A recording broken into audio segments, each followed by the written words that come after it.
Hello, আজকের ইন্টারভিউতে আমাদের সাথে আছে এই সাদা গরুটি। দেখুন, গরুটি মজার কথা বলছে। গরু ভাই, সামনে তো কোরবানির ঈদ। মানুষের তোমাকে নিয়ে অনেক স্বপ্ন রয়েছে। তোমাকে কোরবানি করবে, তো তুমি কি বলো? তোমার কেমন লাগতেছে? ধুরছেতা, কি আর কমু সাংবাদিক ডগ ভাই, আমার জীবনটাই নষ্ট। প্রতি বছর কোরবানি আসলে আমাদের জীবনে ওপার দিয়ে কি যায়, কি আর কমু।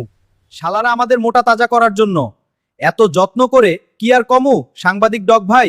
মনে হয় শ্বশুর বাড়ি বেড়াইতে আসছি। শালারা কয় টাকা লাভের জন্য আমার এরকম কইরা ব্যবহার করে, আর কি সব ছেতা কচু জোর কইরা ঢুকায়। আর কিছু বলতে আছে, এরা যাইয়া আমগো মতো অসুস্থ খাবার খাওয়া আর মেডিসিন দেওয়া সে গরুগুলো কিনে। এরা কোরবানি করবে তাও ভালো কিছু দিবে না। তোরা আল্লাহর রাস্তায় দান করবি, ভালো গরুটাই কিনবি, তা না কিনে আমাগো মতো মোটা অসুস্থ গরু। আপনাকে সাবধান করে দিতেছি, খবরদার গরু বাজার গিয়ে কেউ অসুস্থ গরু কিনবেন না। আল্লাহর রাস্তায় দান করলে ভালো কিছু দান করবেন।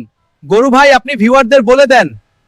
এরকম মজার ভিডিও দেখতে চাইলে অবশ্যই ভিডিওটিতে একটি লাইক ও কমেন্ট এবং চ্যানেলটি সাবস্ক্রাইব করে দিন। হ্যাঁ, ঠিক বলেছেন, ধন্যবাদ।